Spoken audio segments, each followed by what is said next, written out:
Assalamualaikum warahmatullahi wabarakatuh.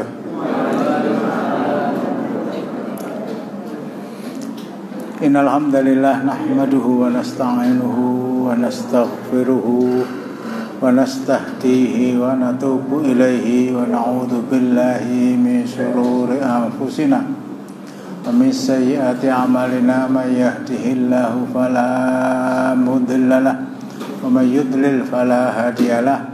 Wa asyhadu an la ilaha illallah wahdahu la syarika lah wa asyhadu anna Muhammadan abduhu wa rasuluh. Ya ayyuhalladzina amanu taqullaha haqqa tuqatih wa la tamutunna illa wa antum muslimun.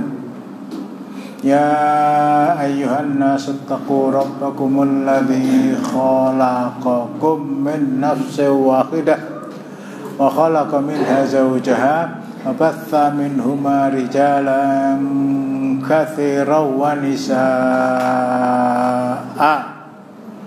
Wattaqullaha alladzi tasaaluna bihi wal arham innallaha kana 'alaikum raqiba. Ya ayyuhalladzina amanu taqullaha wa qulu qawlan sadida yuslih lakum a'malakum wa yaghfir lakum dzunubakum wa may yuti'illaha wa rasulahu faqad faza fawzan 'azima. Amma ba'du fa inna asdaqal hadithi kitabullah wa khairal hadi hadyu Muhammadin sallallahu alaihi wasallam wa syarrul umuri muhdatsatuha wa kullu muhdatsatin bid'ah wa kullu bid'atin dhalalah wa kullu dhalalatin finnar. Ikhwani fi din, arsyadakumullah, Bapak Ibu. 3 atau 4 tahun yang lalu saya pernah 4 tahun Pak ya, ditugaskan oleh ANNAS, Aliansi Nasional Anti Syiah, untuk menyampaikan beberapa hal yang berkaitan dengan kesesatan Syiah.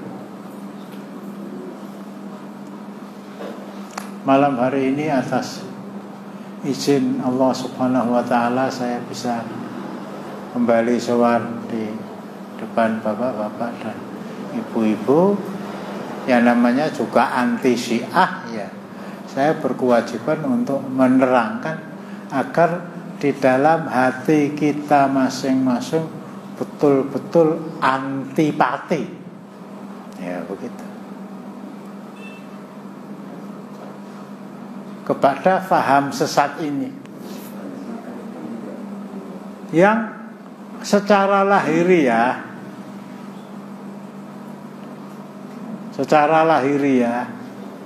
secara kasat mata,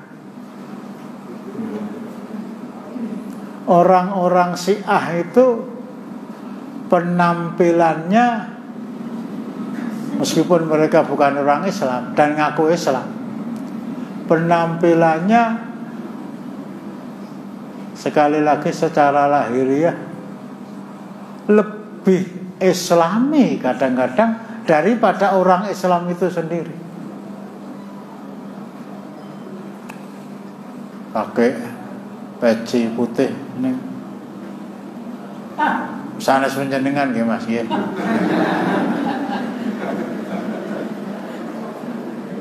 Dainya hitam, memelihara jenggot. Yo nek cendak ora dingu kok, ya ora usah didawake. Lho kalau ngingu jenggot dawa kuwi dikandhake radikal, nuwun sewu sing nggawa dit 5.000 mangtokke tak peke. Itu ada gambarnya Imam Bonjol dawa lho niku ya.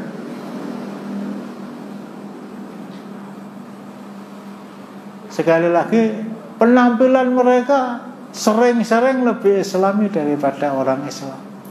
Tetapi jelas mereka bukan orang Islam dalam hal satu, nanti akan saya terangkan atas izin Allah. Mereka mengatakan mushaf Utsmani, Al-Quran 30 juz yang dimulai dari surat Al-Fatihah, Al-Baqarah, Ali Imran, An-Nisa, Al-Maidah, Al-An'am, Al-A'raf, Al-Anfal, At-Taubah, Yunus, Hud, Yusuf, Ra'at, Ibrahim, Hijr, Naml, Isra, Kahfi, Maryam. Itu palsu. Itu palsu. Ya, sesuatu kalau sudah dikatakan palsu, padahal itulah intinya Islam, itulah sumbernya Islam, itulah kitab sucinya umat Islam. Kalau sudah dikatakan palsu, dari celah mana kita bisa mengatakan bahwa orang Syiah itu orang Islam? Penampilannya, kalau melihat Khomeini, Masya Allah, serbane wis sak beduk. Ki wong endi to iki? Teko ora. Assalamualaikum. Waalaikumsalam warahmatullahi wabarakatuh. Pak Edi. Keblasuk mriki. Nggih, Pak. Ampun disuguh mengke nggih, Pak.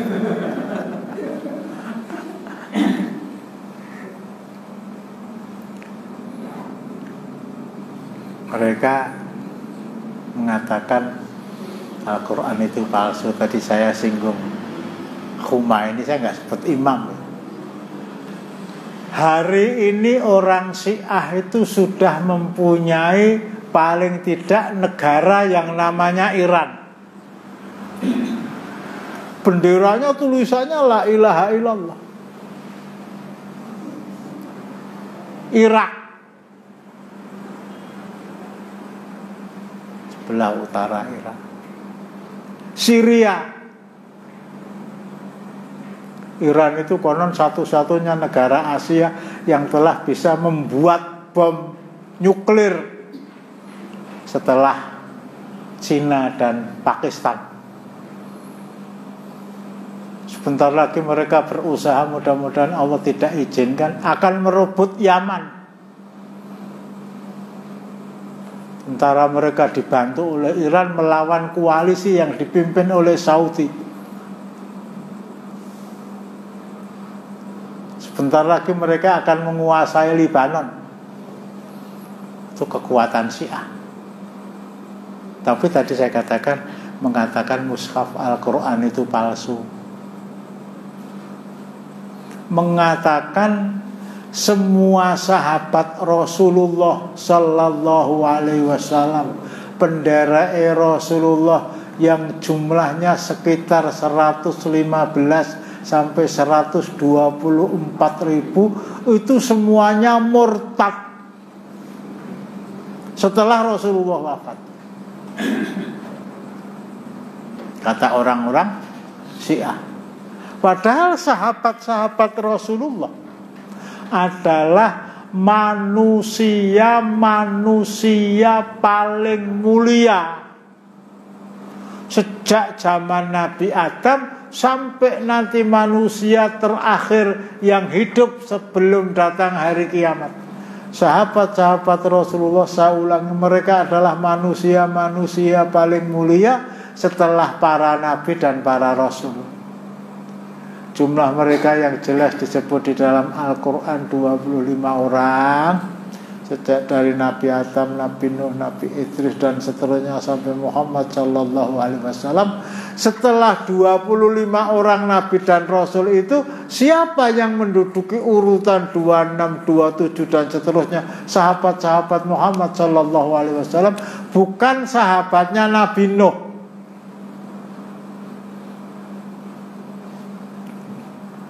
Meskipun mereka pernah diuji terkatung-katung di atas kapal selama 5 bulan.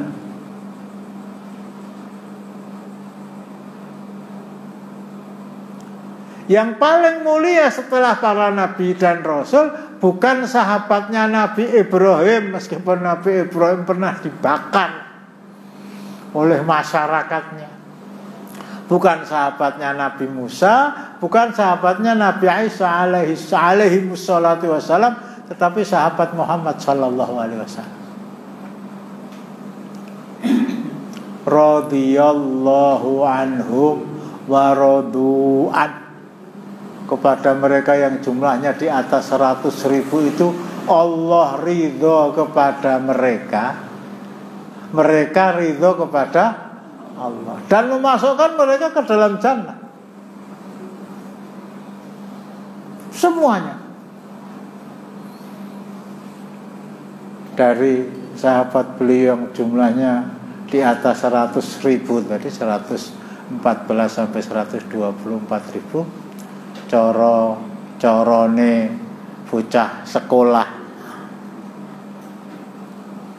unggah-unggahan, orang sekolah munggah kok nggak saya ini enggak. Itu ada 10 orang yang menduduki ranking pertama sampai ranking 10 dari sahabat beliau yang di atas 100.000 tadi. Para ulama menyebutnya dengan al-asyrah al-mubasysyaruna bil jannah. 10 orang yang oleh Rasulullah secara khusus diberi kabar gembira bahwa mereka semuanya akan masuk jannah. Sahabat semuanya mendapatkan kabar gembira masuk jannah berdasarkan surat At-Taubah ayat 100 tadi. Tapi yang 10 ini khusus. Abu Bakar As-Siddiq bin Abi Quhafah, Umar ibn al-Khattab, Utsman bin Affan, Ali bin Abi Thalib, Talha bin Ubaidillah, Zubair bin Awam, Sa'ad bin Abi Waqqas, Sa'id bin Zaid, Abu Ubaidah bin Jarrah, Abdurrahman bin Auf radhiyallahu anhu. Jadi kalau dipreteli ya, diangkat satu persatu, siapakah manusia paling mulia di sisi Allah setelah para nabi yang 25? Siapa yang nomor 26? Abu Bakar. Yang nomor 27 Umar. Kata orang Syiah, Abu Bakar itu manusia paling jelek sak dunya sak akhirat.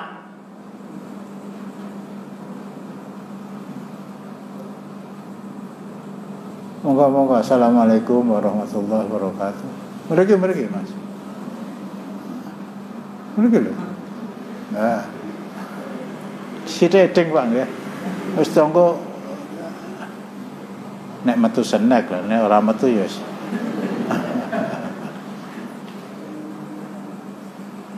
Bahkan mereka mengatakan, jadi sekali lagi ya saya katakan ya, orang yang paling mulia di sisi Allah setelah para nabi dan para rasul, nomor 26 Abu Bakar, nomor 27 Umar, nomor 28 Utsman, Ali, Talha, Zubair, Sa'ad, Sa'id, Abu Ubaidah, Jarrah, Abdurrahman bin Auf radhiyallahu anhu. Tetapi orang Syiah mengatakan Abu Bakar yang menurut keyakinan kita adalah manusia yang paling mulia setelah para nabi dan para rasul, Umar nomor 27, itu oleh mereka dikatakan sonamae Quraisy, berhalanya orang Quraisy. Wala. Rasulullah saja memuliakan mereka. Orang Syiah mengatakan itu berhalanya orang Islam. Jadi yang pertama mengatakan Al-Quran itu palsu. Yang kedua mengatakan bahwa semua sahabat itu murtad. Bahkan orang yang paling mulia di sisi Allah setelah para nabi dan rasul, Abu Bakar dan Umar, dikatakan mereka dua berhalanya orang Quraisy. Semuanya murtad kecuali 3 orang. Abu Dzar Al-Ghifari, Miqdad Al-Aswad, Salman Al-Farisi radhiyallahu anhu. Ditambah dengan putri beliau Fatimah, suaminya yang adalah saudara sepupu Rasulullah Ali bin Abi Thalib, ditambah anak mereka berdua Hasan dan Husain. liyane murtad kabeh. Jadi Rasulullah itu sahabat-sahabatnya murtad, sahabat-sahabatnya murtad. Kecuali 3 orang tadi. Istri-istri beliau yang jumlahnya menurut pendapat yang paling kuat 11 orang. Masih 9 orang, 2 orang meninggal sebelum Rasulullah wafat. Khadijah binti Khuwailid. Ya, kontur lah, betul konangan atau guna ditutup ngenten niku. Ampun monggo. Ora ketok kok. Aku yo gur ketok unyeng-unyenge niku.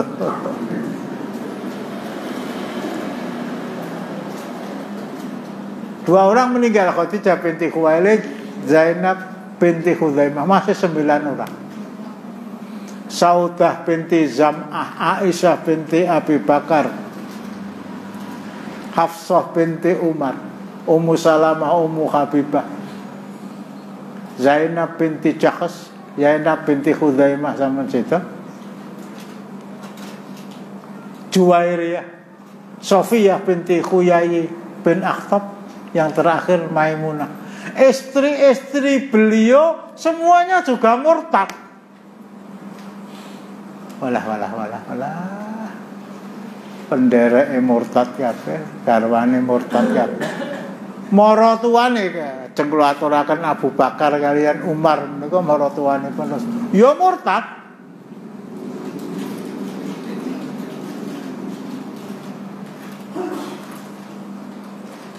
Ora duwe kanca babar blas ning akhirat, wong kabeh do murtad.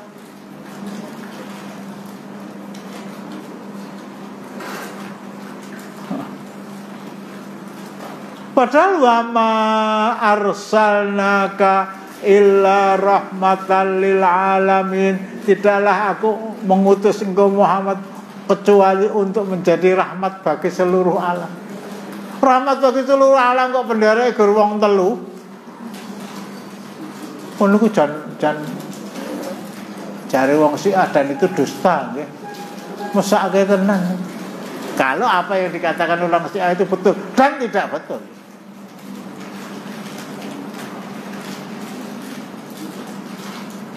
Mereka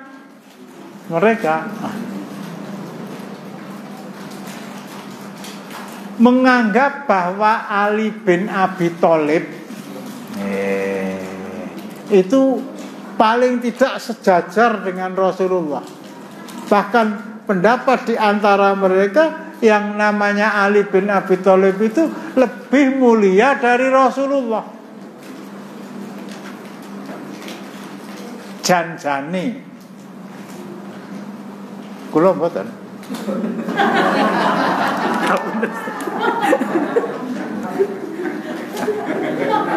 arep didobel lah soal.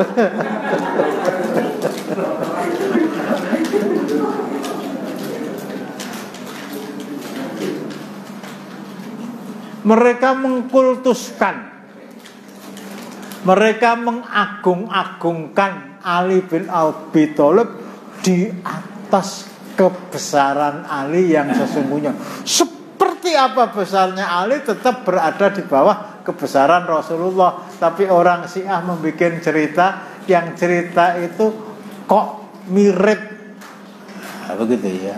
Yang cerita itu kok diambil dari kisah Mahabharata. Apa kata mereka? Sebetulnya yang diangkat oleh Allah Subhanahu wa ta'ala itu bukan Muhammad, kata mereka. Enggak pakai sallallahu alaihi wasallam, kalau kita Muhammad sallallahu alaihi wasallam. Tetapi yang diangkat menjadi rasul terakhir itu Ali. Nate mireng cerita bahwa yang diangkat sebetulnya bukan Nabi Muhammad tetapi Ali. Nate mireng, pernah dengar? Lah omong dhewe.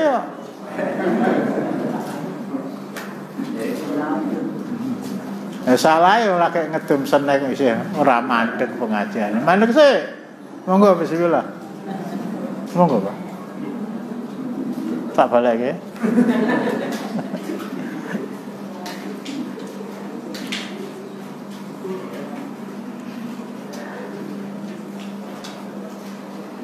Janjane sing diangkat dadi nabi iki dudu Nabi Muhammad ning Ali. Ning gandeng malaikat Jibril kleru nekake wahyu. La haula wala quwata. Malaikat Jibril kok kleru ki terus piye?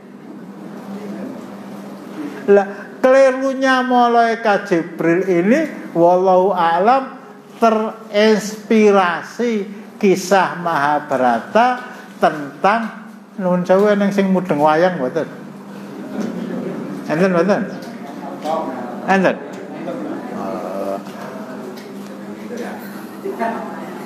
Gatotkaca lahir. Lahire Gatotkaca niku pusere ora iso dikethok. Lah wong otot otot kawat balung wesi rai gedhek. Lah untuk itu mereka mengutus panengahing Pandhawa jenenge Raden Janaka tapa nyuwun marang dewa supaya diparingi pusaka sing iso digunakake nggo ngethok pusere Gatotkaca. Nah, akhirnya diberikan betul dengan perantaraan Bathara Narada.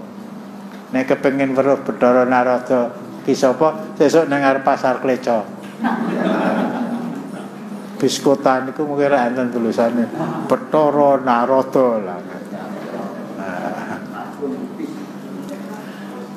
Kana di dawuh Bathara Guru dhateng Bathara Narada diparingke karo Janaka kana mesake pusere ra iso dikethok. Narada nggawa pusaka. Sinten napa jenenge pusakane? Pusaka sing dienggo ngethok pusere Gatotkaca niku jenenge napa? Ayo sing aku mudeng wayang mau ndi? Kunta Dewa banter kleru Kunta Wijayandanu. Ini saya angkat untuk jebol kesesatan Syiah itu terinspirasi dari kisah Mahabharata tadi. Gandeng Bathara Narada ki wis pikun. Wis ora iso mbedakake antarane godhong nangka karo gambare Bung Karno karo Bung Hatta. Ora iso mbedakake dong nangka karo dhuwit. Bathara Narada nggawa Kunta Wijayandanu mau ora diparingke nyang Janaka ning diparingke marang sedulure tunggal mbok siji bapak jenenge Adipati Karna lah 100. Nek Bathara Narada pikun iso kleru, lah nek malaikat Jibril kleru terus piye? Nah, ini salah satu di antara pengkultusan mereka kepada Ali. Sampai cerita mereka nek pas Purnama Sidi, itu bahasa syirik juga. Bulan purnama kamu lihat ke atas. Di bulan itu ada sesuatu yang hitam, remang-remang. Kuwi papan panggonane dienggo ngubur kuburane Sayyidina Ali radhiyallahu anhu. Dikubur nang bulan. Numpak apa? Apollo 13. Pun niku pokoke cerita ngayawara. Nah, kelanjutannya bahwa mereka mengatakan Ali itu lebih mulia dari Rasulullah. Besok Ali itu masuk surganya lebih dahulu dari Rasulullah. Wah, saya kisra mulai niku nggih. Bahkan saya mempunyai mantan mahasiswa di Mahat Ali An-Nur. Sekarang tinggal di Aceh, menulis buku tentang Syiah, mengatakan besok Rasulullah itu masuk surga. Itu saya katakan ya, istri-istri beliau jumlahnya masih 9 ketika beliau wafat itu semuanya murtad. Bahkan mereka mengatakan Aisyah orang yang paling dicintai oleh Rasulullah.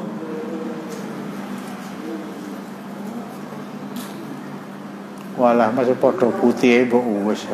Ku ya putih ku ya putih. Pun niki dilengser. Niki dilengser. Lha pripun? Lah sing diombe sing endi? Monggo bismillahirrahmanirrahim.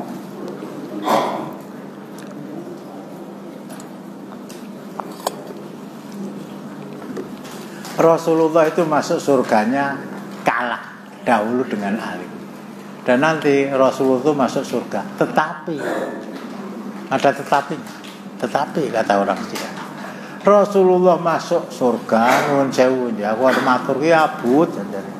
Tapi memang itulah yang mereka katakan. Rasulullah itu masuk surga tetapi kemaluan beliau masuk neraka. Mengapa? Karena dulu waktu di dunia pernah berzina dengan seorang pelacur yang namanya Aisyah. Pripun nek ngoten niku pripun? Nek sing dikandhake ngono kuwi pakmu apa mbokmu terus piye? Parane di mboten baca, Pak Gofar ya dicelurik. Nggih ta? Cara. Itu sampai sekejam itu mereka memvonis Rasulullah. Tetapi sebaliknya setinggi langit mereka memuliakan Ali. Sehingga ketika Rasulullah wafat, seperti saya katakan janjane sing dadi nabi ki Ali itu Rasulullah. Ning gandeng Rasulullah kebacut ya wis salah Jibril. Kata mereka, ketika Rasulullah wafat mestinya yang menggantikan Rasulullah sebagai khalifah itu bukan Abu Bakar tetapi Ali. Tapi gandeng wong muhajirin wong ansor satu kata saiyek saeko kapti mengangkat Abu Bakar, ya akhirnya Ali diam jonjone atine ngotok-ngotok. Itu bukan cerita yang benar jarine wong Syiah. Nah, ketika Rasulullah wafat, Abu Bakar menggantikan beliau sebagai kepala negara. Datang Umar. Abu Bakar orang nomor 1 setelah para nabi, Umar nomor 2. Assalamualaikum. Waalaikumsalam. Saya punya unek-unek. Saya punya ide. Apa itu?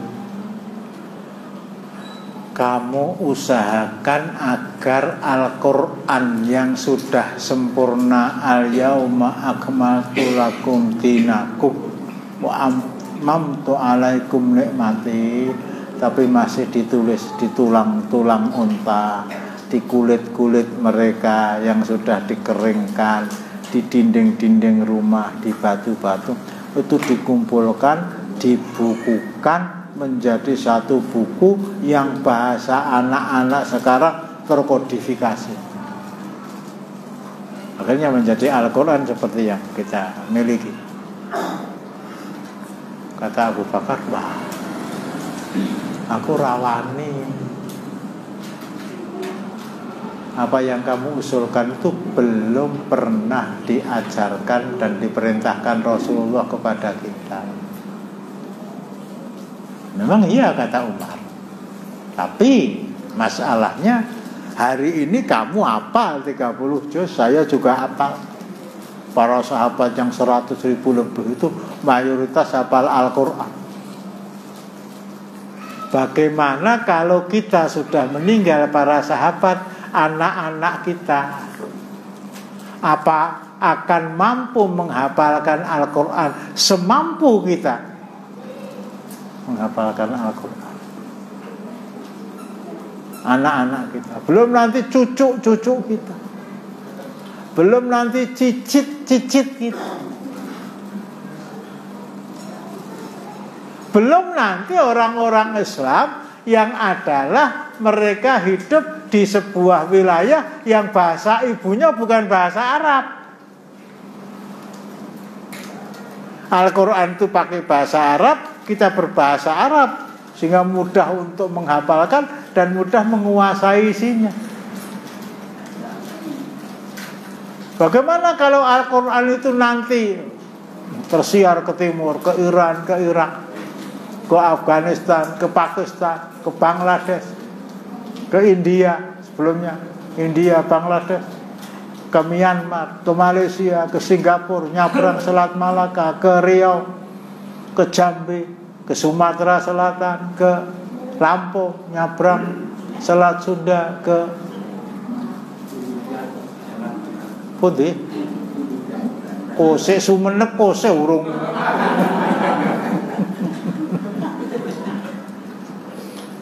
Artinya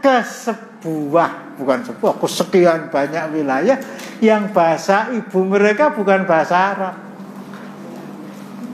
Nun sewu nggih kados kula mamane.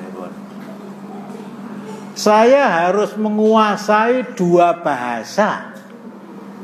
Dan ini keharusan yang diwajibkan oleh diri saya, oleh masyarakat saya, oleh sekolah saya. 1, saya harus kuasai bahasa Jawa, aku wong Jawa. 2, saya harus kuasai bahasa Indonesia.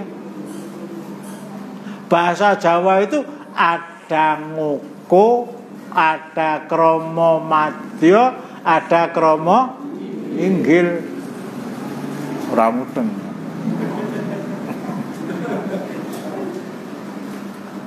Ngomong dengan teman, ngomong dengan yang lebih rendah, ngomong dengan orang tua itu bahasanya beda. Jadi menguasai 2 bahasa itu waktunya sudah habis, sehingga banyak di antara kita yang tidak sempat belajar bahasa Arab. Lah kok mudeng bahasa Jepang, nyetar dadi buruh nang kono kok. Harus jadi TKI nang kono kok, dalam rangka mencari nasi. Bagaimana mereka itu? Nanti Al-Quran akan sampai ke sana. Kalau masih ditulis di tulang-tulang, di kulit-kulit unta, di batu-batu, di lah. Akhirnya Abu Bakar sepakat dengan Umar. Kisah ini bisa bapak-bapak baca kalau di rumah mempunyai Al-Quran dan terjemahan dari Kementerian Agama. Yang sebelum masuk surat Al-Fatihah terjemahan itu ada muqaddimah sebanyak sekian lembar, 100 lembar lebih. Itu diterangkan di sana. Abu Bakar mengangkat Zaid bin Thabit menjadi ketua panitia untuk membukukan Al-Quran. Diawasi ketat oleh para sahabat sehingga tidak mungkin keliru. Diawasi ketat oleh Allah. Inna nahnu nazzalna dzikra wa inna lahu lahafizun. Sesungguhnya aku Allah telah menurunkan Al-Quran, dan sesungguhnya aku Allah akan senantiasa menjaga kesalahan meskipun 1 huruf. Surat Al-Hijr ayat 9. Nah, ketika panitia sedang bekerja menulis rampung ya, sekarang cerita cerita bohong, cerita dusta, cerita apus-apus, cerita kempong perot, cerita yang diangkat oleh orang-orang Syiah. Pada waktu itu kata orang Syiah, niki ngapusi, dadi ngantuk kene. Ning ora mudeng kok. Datang Ali bin Abi Thalib. Bohong lho nggih. Assalamualaikum. Waalaikumsalam. Saya dengar kabar bahwa kamu berdua usianya jauh lebih tua daripada Ali bin Abi Thalib, panjenengan kekalih berusaha untuk mengumpulkan Al-Quran dalam sebuah buku. Iya, mboten sahangel-angel. sejak Iqra bismi rabbikal ladzi khalaq itu diwahyukan kepada Rasulullah, saya tinggal satu rumah dengan beliau. Jadi orang pertama kali yang mendengarkan wahyu Al-Quran yang diturunkan Iqra bismi rabbikal ladzi khalaq selain istri beliau Khadijah binti Khuwailid, ya saya ini. Setiap wahyu yang diturunkan saya tulis, saya himpun. Ngapusi lho niku nggih ampun ngandel lho nggih. Bahwa Ali itu orang yang pertama kali masuk Islam dari kalangan anak-anak, iya. Dari kalangan ibu-ibu Khadijah binti Khuwailid, dari kalangan anak-anak Ali bin Abi Thalib, dari kalangan bapak-bapak Abu Bakar As-Siddiq. Mlebune Islam telat sedina karo Ali. Karena Ali satu rumah dengan Rasulullah. Dari kalangan budak laki-laki Zaid bin Harithah, dari kalangan budak perempuan Ummu Aiman. Saya tulis, kamu enggak. Apalagi Umar bin Khattab itu 3 tahun kemudian baru masuk Islam. Sekarang saya kumpulkan dalam sebuah kitab suci, tebalnya 3 kali Al-Quran. Kulo ku nggawe ngantek kangelan. Ngapusi lho niku nggih ampun ngandel nggih.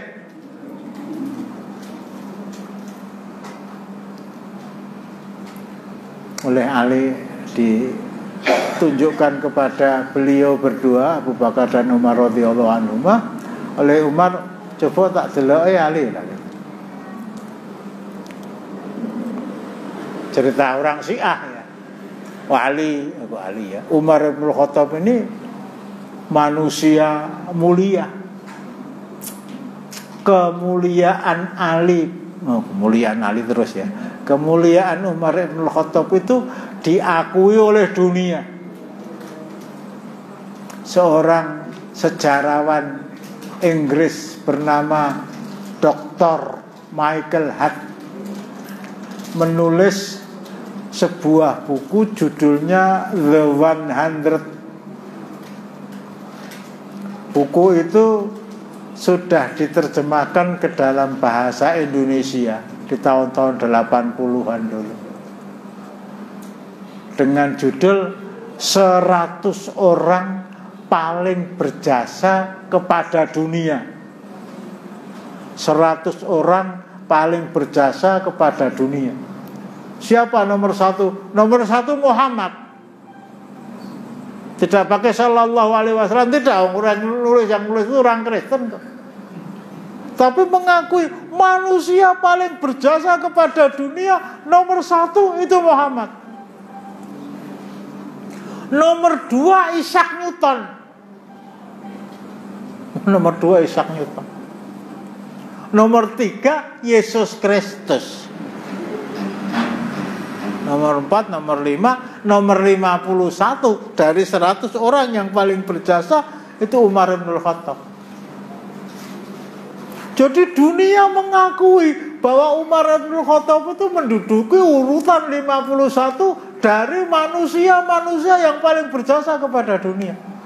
Ya kita nggak ngakui ya. Nomor 1 Rasulullah, 2 Abu Bakar, 3 Umar, 4 Utsman dan seterusnya.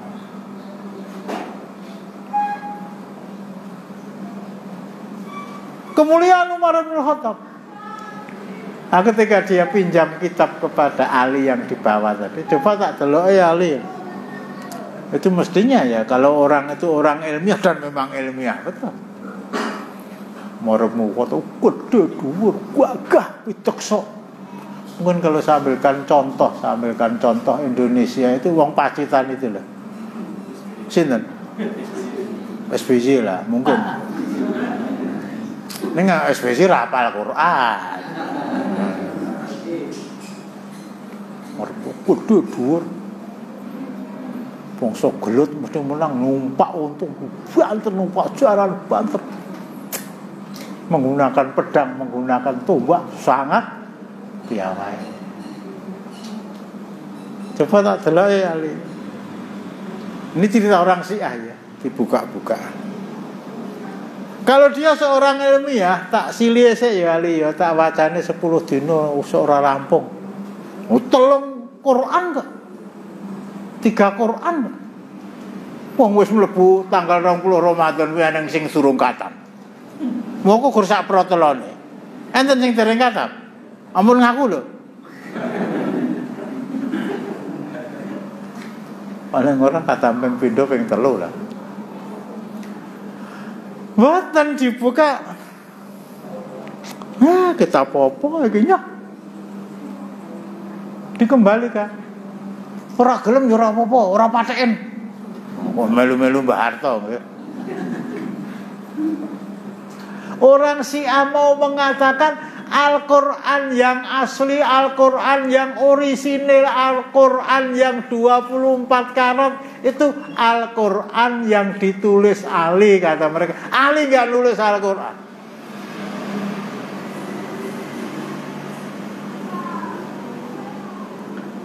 Itu cerita dusta yang mereka angkat. Mereka ingin mengatakan bahwa yang benar itu mushafnya Ali yang tebalnya 3 kali Al-Quran. Sementara yang ditulis oleh panitia yang diangkat oleh Abu Bakar itu palsu. Jadi Ali datang itu kue palsu, timbangannya palsu, tur kangelan sing nulis pakai punya saya. Menurut keyakinan orang Syiah, mereka mengkambing hitamkan Ali, padahal Ali manusia bukan kambing. Nah itu unta. Mengatakan mushafnya Ali, dan itu tidak ada. Itu yang asli. Dan mushaf Al-Quran 30 juz yang kita baca itu palsu. Ora gelem ya wis, ora patheken. Pulang.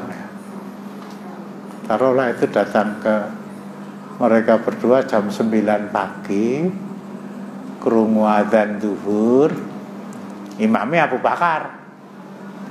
Dalam Islam kepala negara itu menjadi panglima perang.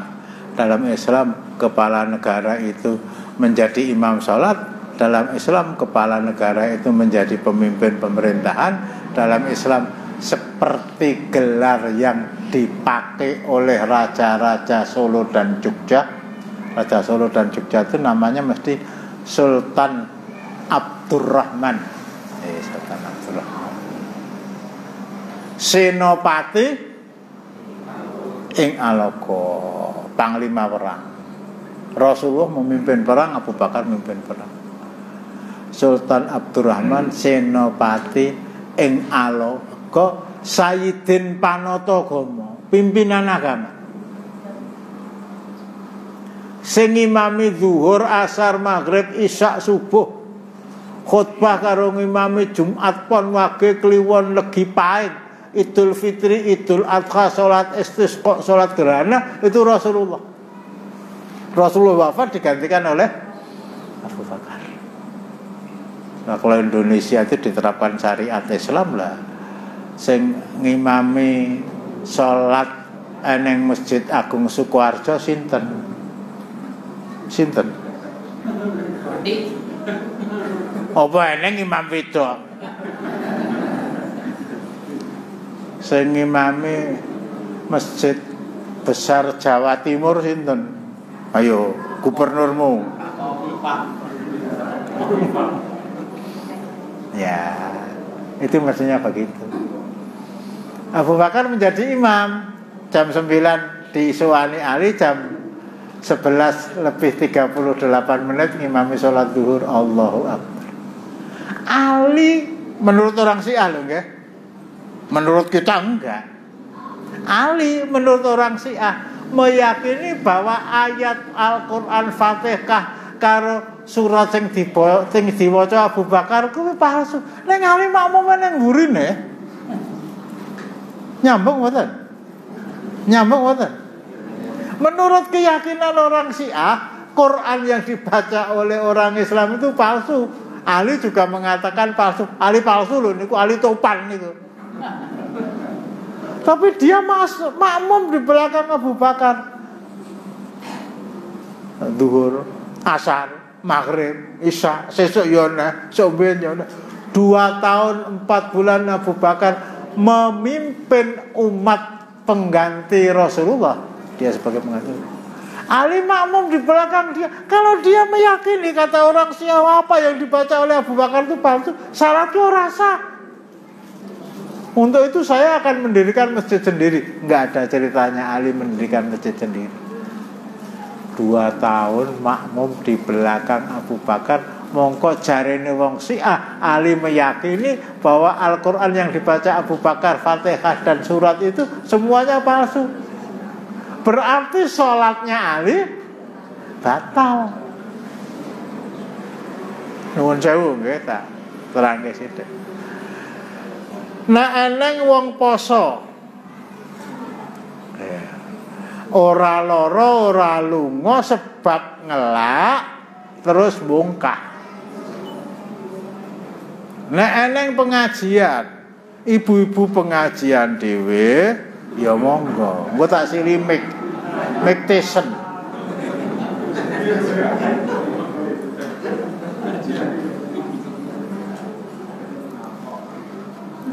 Kok apa orang apa kowe ora. Monggo Bu dilajengke Bu. Banter-banteran. Kalau ada orang bongkah monggo ora lara ora lungan. Munggah lho nggih. Lara munggah lah monggo. Itu utang poso sedina ki disaur setahun betetet ora cukup. Gelo wis sok wiwit tanggal 2 Syawal tekan 30 ruah aku arep poso ora cukup. Iku nek siap. Sementara kalau salat jarak ora salat.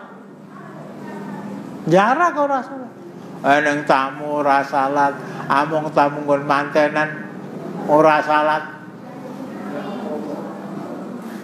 Lah undangannya pukul 19. Undangannya pukul 19. Mungkin nek sasi November niku Isya niku pukul 19.20. Krungu adzan Allahu Akbar apa mantenan akbar.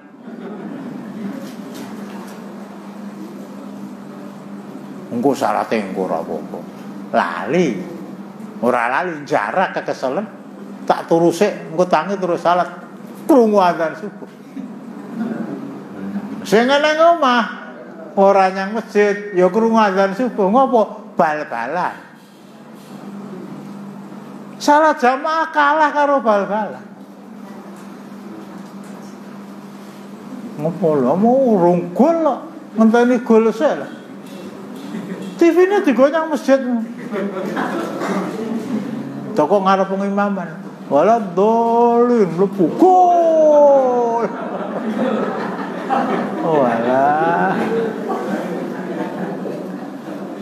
Wong sing jarak ninggalke salat sepisan wonten ingkang ngendikaken disaur salat nganti hatta zurtumul maqabir iki urung cukup. Gelo, sesuk aku arep salat zuhur sing tak tinggal ping pindho. Somben pekan yang akan datang, bulan yang akan datang, tahun yang akan datang, nganti mati ninggalke salat umure 20 tahun. Mati umurnya 85 tahun. Sewidak tahun salat zuhur ping pindho terus ora cukup. Lah Ali 2 tahun niku. Ali palsu lho nggih. Salat makmum ning burine imam, imame ki imam sing diwaca palsu.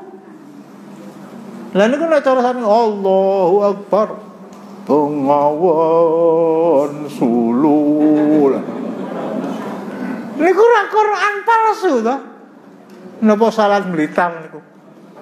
Fatihah diwaca. Bismillahirrahmanirrahim. Alhamdulillahirabbil alamin arrahmanirrahim. Maliki ya. Abu Bakar sedo. Sing ngenteni Umar bin Khattab. Alhamdulillah. Kira-kira jarene Ali palsu wae ngoten. Lah alhamdulillah. Umar bin Khattab ki mantuku. Lho Umar kalau Ali tua Umar. Lah kok mantune ya ora apa-apa.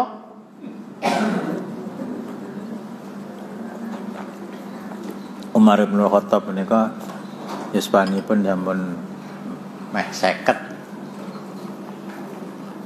Ngelamar anak Ali jenenge Umi Kulsum, umure lagi lulus SD. Entuk mboten? Mantuk-mantuk tarane entuk jebul ngantuk.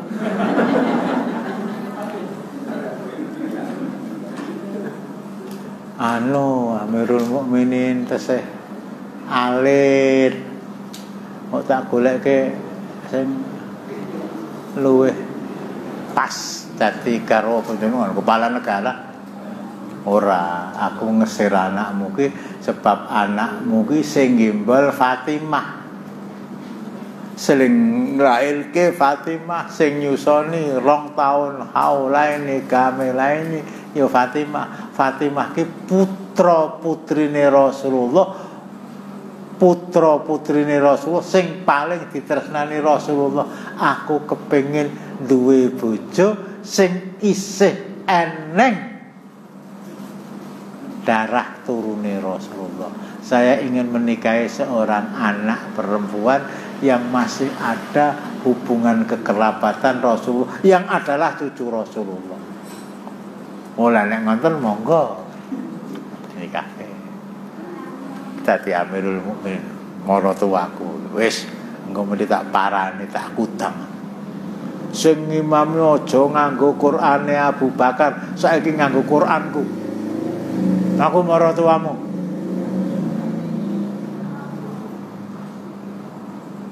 Kasunyatan ternyata hari pertama makmum di belakang Umar. Umar tidak berubah. Ora wani Umar kok wani. Umar Bakre wani. Hari pertama, pekan pertama, bulan pertama, tahun pertama Umar bin Khattab memimpin umat 10 tahun. Niku sing diwaca ya Quran ingkang kula panjenengan sami waos. Kuwi jarene Ali palsu. Lah kok makmum nganti 10 tahun. Kerasan iki.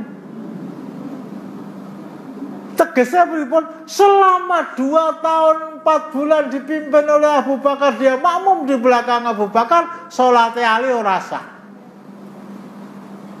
Nah sing diwaca Quran palsu. Selama 10 tahun dipimpin oleh Umar bin Khattab, dia makmum di belakang Umar bin Khattab, yang dibaca sama dengan Al-Quran yang dibaca Abu Bakar. Ora sah. 10 tahun Umar bin Khattab wafat, digantikan oleh Utsman bin Affan. Utsman bin Affan menika nuwun sewu sedulur pripean.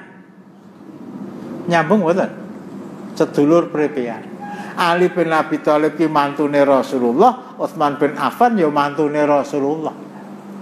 Aku karo Utsman ki pripean. Alhamdulillah arep ngakon Abu Bakar ganti wacane ora wani, ngakon Umar bin Khattab mantune maratuane mantune ya ora wani.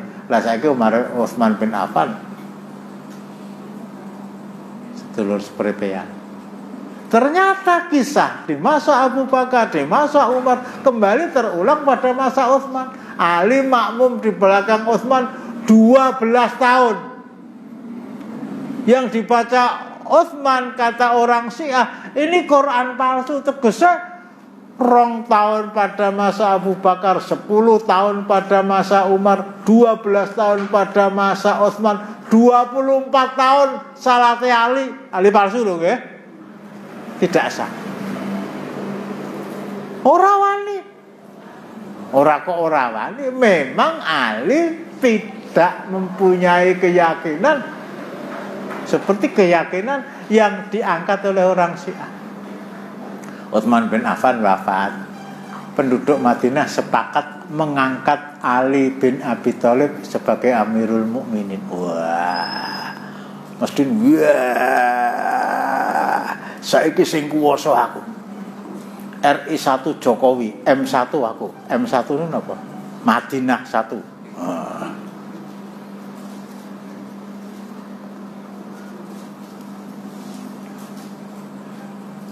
Kepala negaranya itu saya. Wilayah kekuasaan Islam yang terbentang sejak Afrika Utara sampai Asia Tengah, bekas penjajahan Uni Soviet itu yang memimpin Ali. Saya mempunyai wewenang 100%. Saya mempunyai otoritas yang tidak ada seorang pun yang berhak merubah. Mulai hari ini aku arep ngimami nganggo mushafku, ora nganggo mushaf Utsman, ora nganggo mushaf Abu Bakar, ora nganggo mushaf Umar. Ngimami salat zuhur sing diwaca ora ngerti nggih. Nang dibaten asar ya ora ngerti. Lah bareng maghrib kok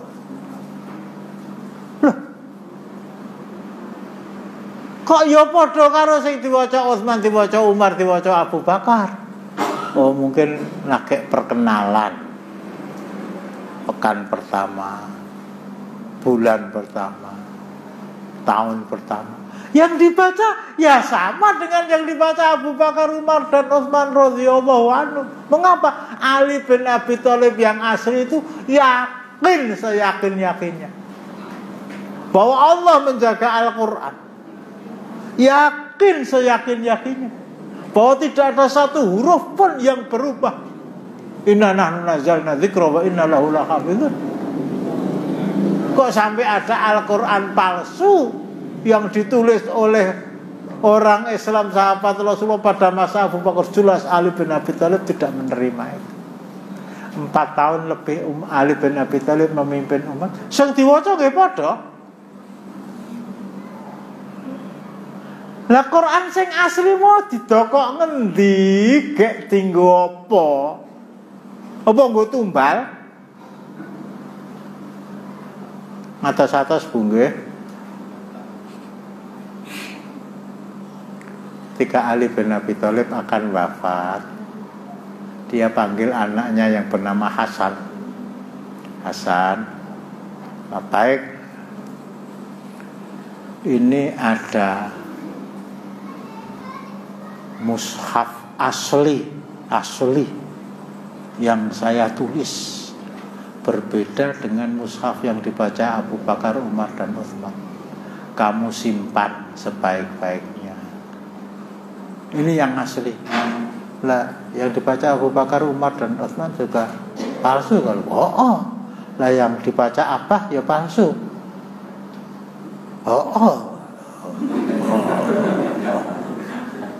Maka jebak kan ya. Ya tidak seperti itu bahasanya, tetapi pemahaman saya begitu. Wis ora usah dirumbuk perkara cilik apa. Ini kamu simpan ya. Iya. Insyaallah. Siap. Nah, kita meninggalkan insyaallah ya. Siap. Insyaallah siap. Disimpan oleh Hasan. Dia ngimami ya membaca mushaf Utsman ya, bukan mushafnya bapaknya. Karena bapaknya enggak menulis mushaf. Hasan meninggal diwasiatkan kepada adiknya Husain. Adiknya Husain diwasiatkan kepada anaknya, namanya Ali bin Husain bin Ali bin Abi Thalib. Orang-orang yang meyakini bahwa Ali bin Abi Thalib itu adalah Nabi, adalah orang yang berhak menjadi pemimpin umat, bukan Rasulullah, dianggap oleh orang Syiah itu imam yang pertama. Imam yang kedua anaknya bernama Hasan. Imam yang ketiga adiknya Hasan bernama Husain. Imam yang keempat anaknya Husain bernama Ali bin Husain bin Ali bin Abi Thalib. Sampai imam yang keempat, imam yang kelima, 6, 7, 8, 9, 10 sampai yang ke-12. Imam mereka berhenti sampai imam yang ke-12. Sehingga Syiah itu disebut dengan Syiah al-Ithna al-Asriyah, Syiah yang meyakini mereka mempunyai imam 12. Atau disebut juga Syiah Imamiyah, Syiah yang mengkultuskan imam-imam mereka. Disebut juga Syiah Rafidhah. Syiah Rafidhah. Di Indonesia ada, jangankan di Indonesia, di Jakarta ada. Ngetan, Bekasi, Ngetan, Kerawang, lewat jalan Altering, betul lewat tol. Terus Cirebon, Brebes, Tegal, Pemalang, Pekalongan, Batang, Semarang, Ngetan, Ungaran. Kok Ngetan? Idul walah. Semarang, Ngetan, Ungaran ya ora ana sing bener ke lah. Semarang Idul, Ungaran, Ungaran Idul, Solo Tiga Idul, Suruwen terus Boyolali terus. Pengging, Banyudono terus, Kartosuro terus, Gembongan terus, Mendungan terus, Kleco terus, Purwosari terus.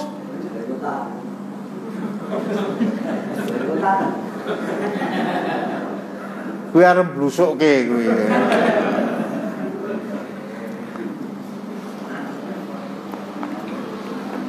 Syiah Imamiyah, Syiah Itsna Asriyah, Syiah Rafidhah ada di tempat-tempat tadi, maksud saya begitu.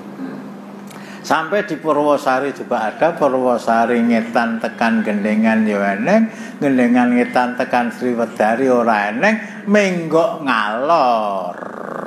Pundi? Aku ra muni lho. Pundi wae? Gumo.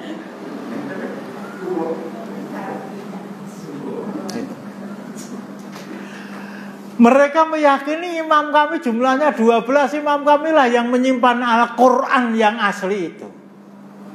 Ketika imam kami yang terakhir Muhammad bin Hasan Al-Mahdi Al-Muntadhir menyimpan mushaf Ali yang tebalnya 3 kali dari Al-Quran kita, terjadi huru-hara di tempat dia tinggal. Nah, kalau saya tidak bersembunyi bisa terancam nyawa saya. Akhirnya imam yang terakhir tadi masuk ke dalam gua.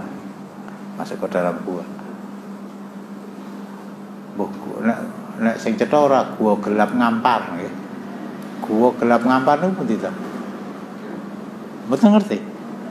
Ulah taala. Itu mata airnya Bengawan Solo. Tak kandhani lah. Bukan gua Selarong, ngono Diponegoro Lunga. Dia masuk ke dalam gua, bersembunyi di sana. Pada tahun 256 Hijriah. Bertepatan dengan 878 Masehi. Jadi sudah sekitar 1200 tahun yang lalu imam yang terakhir ini masuk gua. Ora metu-metu. Eneng kono terus ngopo? Apa sekak wong rene mungsuhe? Ora maca Quran, apa peteng dedet ya. Memang dia membawa mushaf yang asli, tapi gelap gulita.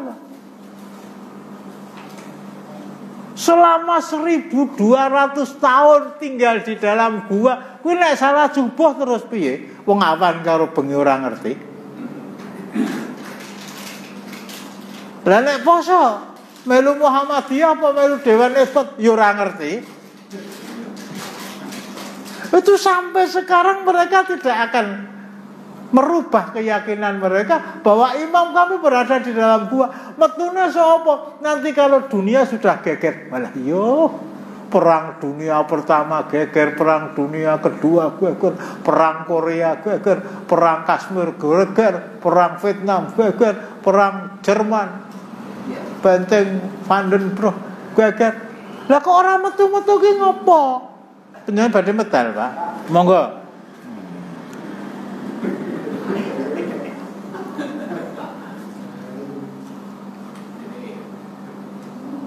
Lah metune kapan? Ora metu wong ora mlebu kok. kata bahwa imam kami masuk ke dalam gua membawa kitab suci dan akan keluar dan tidak akan keluar, itu sebagai pelarian untuk mengelabui umat mereka. Qur'annya orang Islam, Qur'annya Ahlus Sunnah wal Jamaah itu palsu. Lah yang benar, yang asli Qur'an kita.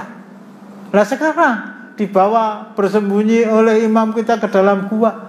Lah orang metu terus piye? Satu-satunya agama di dunia, Syiah itu agama bukan agama Islam. Satu-satunya agama yang tidak punya kitab suci itu ya Syiah. Orang Kristen Protestan, Kristen Katolik mempunyai Bible, mempunyai New Testament, mempunyai Old Testament. Orang Hindu punya kitab Veda, orang Buddha punya kitab Tripitaka. Lah kalau orang Syiah mempunyai kitab asli, tidak ada, itu tidak ada. Anu wae saiki selama imam kita belum keluar, orang tahu mlebu kok keluar, kita memakai kitab sucinya Ahlus Sunnah wal Jamaah. Itu pelariannya begitu. Kita pakai kitab sucinya orang-orang Ahlus Sunnah wal Jamaah, kitab Quran kita. Itu kita pakai. Belajarnya palsu. Lah witekno tidak ada akar, rotan pun ya, tidak ada akar, tidak ada rotan, akar pun gunane wong Syiah mboten, tidak ada madu, racun pun berguna. Lah kok Quran palsu kok? Kalau bukan racun apa? Tidak ada madu, baygon pun berguna. Ini bahkan dijadikan senjata. Orang yang mau membuktikan bahwa gumo itu Syiah datang ke sana mereka. Gelo Qur'ane deloken padha. Ora gor padha, podi. Saking padane. Plek. Otak plek kok enggak. Hatta yang namanya Nur Khalis Majid. Dr. Nur Khalis Majid, ketua JIL. Itu pernah diundang ke Iran, kemudian di sana beberapa hari, nah ketika pulang itu mengatakan Qurannya orang Syiah itu sama dengan Quran kita. Aku mlebu nang masjid-masjide wong Syiah, aku mlebu nang pengajian-pengajiane wong Syiah, Qurane padha.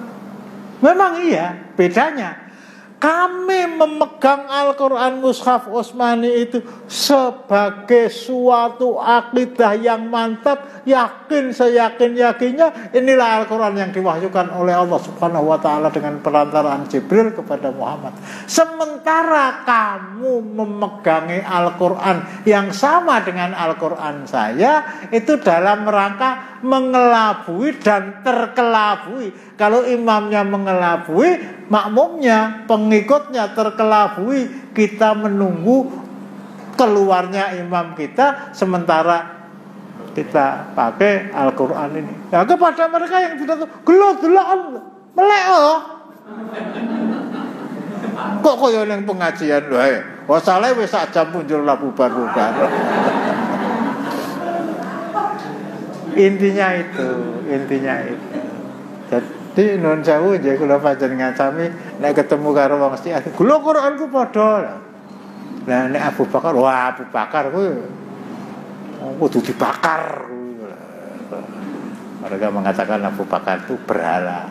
Kalau memang itu berarti kita bisa menyimpulkan bahwa mereka adalah orang-orang Syiah.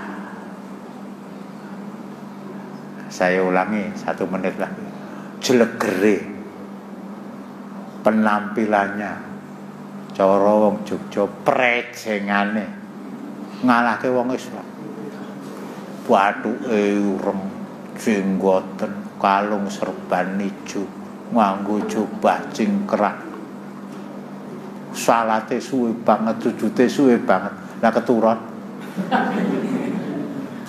Tetapi mereka sama sekali tidak mempunyai hak, tidak ada satu celah sekecil apapun untuk mengatakan mereka sebagai orang Islam. Maka niki nek tak teruske sak jam gas wis. Mbok pilih wonten ingkang ora nampa utawa eling wong gumun melu ngaji kene kan. Ini materi yang saya bawa sebagai ya namanya utusan dari Anas untuk menyampaikan kesesatan Syiah. Di antara kesesatan mereka adalah itu tadi. Pun tadi kan ada sahabat itu yang tidak dibenci Syiah, Abu Dzar Al-Ghifari. Sudah terus.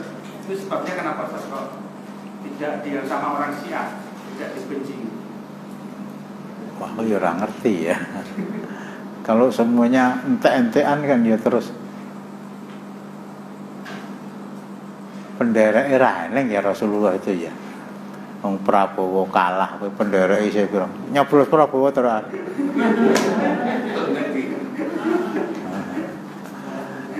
Kalah itu benderanya masih banyak. Wani harus nyalon ke menang karena yakin akan menang.